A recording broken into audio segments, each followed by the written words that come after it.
நெல்லை அருகே ஒலிபெருக்கி நிலைய உரிமையாளர் வெட்டி படுகொலை செய்யப்பட்ட சம்பவம் பெரும் பரபரப்பை ஏற்படுத்தியது.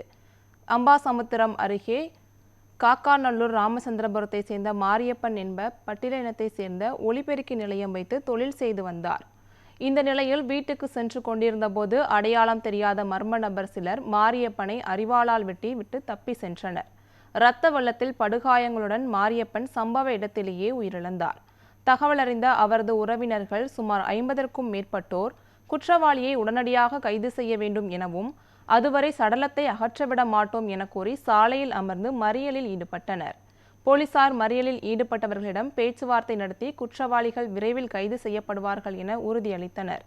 இதனிடையே மாரியப்பனின் உடல் பிரேத பரிசோதனைக்காக கொண்டு செல்லப்பட்டது.